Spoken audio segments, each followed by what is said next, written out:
Day 10, I'm free. Well, tomorrow, technically, I'm free. So, 10th day of COVID, it started last Wednesday. The recommendation is 10 days after onset of symptoms. So, technically, day 11 is your first day into society as long as you're improved.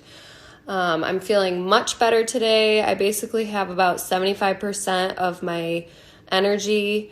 I still have no taste or smell, which is basically my biggest complaint, but otherwise I'm feeling a lot better. I just miss food.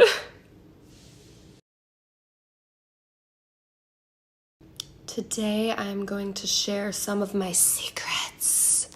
I'm just kidding, they're not secrets, but it's something called olfactory training, and I'm going to start it today, and it's a way to get your sense of smell back. A lot of people have reached out to me with the same concern, like my taste and smell still are not back. It's been a few weeks, like I feel fine, it just lingers.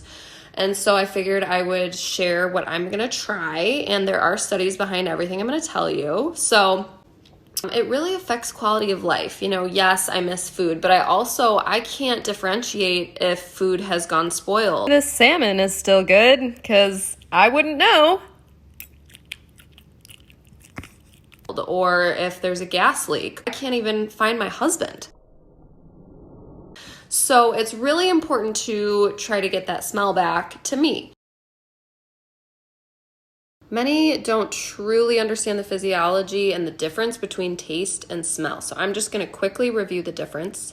We actually only have 5 different taste receptors on our tongue. So we have sweet, salty, sour, bitter, umami, which is like a meat type savory.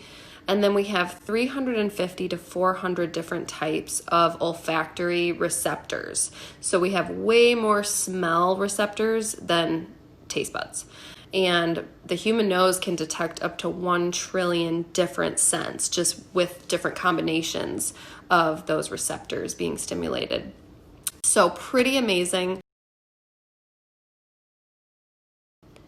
So when we eat food, the odors of the food go back into the posterior pharynx, up into the nasopharynx, and attach to the different olfactory receptors to give us the different complexity, flavors, and that more complex perception of taste. And so when COVID attaches to the olfactory receptors, that's how it's really affecting our taste. I don't think it affects the taste buds really, truly at all. It's more just the olfactory. So we think that it attaches to either the olfactory bulb or the peripheral olfactory receptors in the nasal epithelium, which is just in the cells, the skin cells of the nose.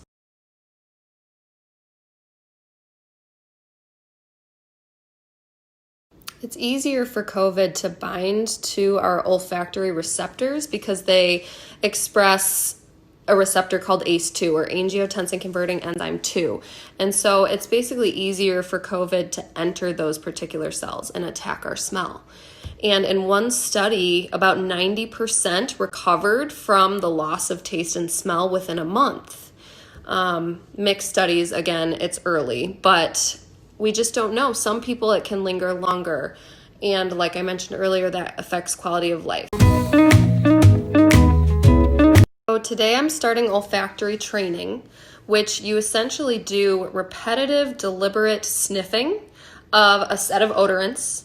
You do about 20 seconds for each scent, twice a day, sometimes as long as 3 months or longer. And this is supposed to stimulate those olfactory receptors and cells to reactivate. And so I have some essential oils and some coffee, and I'm gonna try it.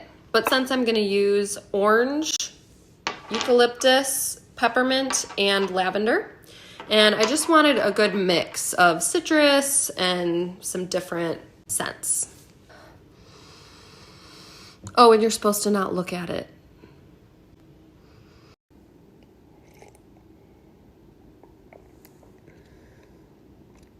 It smells warm. Is warm a smell? Hey man, what are you up to? I'm just doing my daily sniffing. What about you?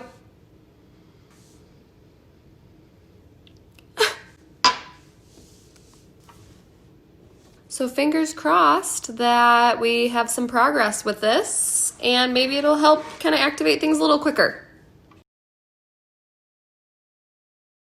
I've had a lot of colds over the years, and I've seen a lot of colds working in urgent care over the years, and I think the thing that's different about COVID is that there's such a significant impairment. Whereas with a normal cold, like I can kind of get whiffs of things, or like sometimes if I blow my nose and get some of the mucus out, then it will kind of come back, and it seems to have a direct correlation with just the mucus covering the receptors. Whereas this just seems different. Like I'm not really blowing my nose. I've tried sinus rinses and spicy food. That has not helped at all. So it's just a little bit more extreme in that regard.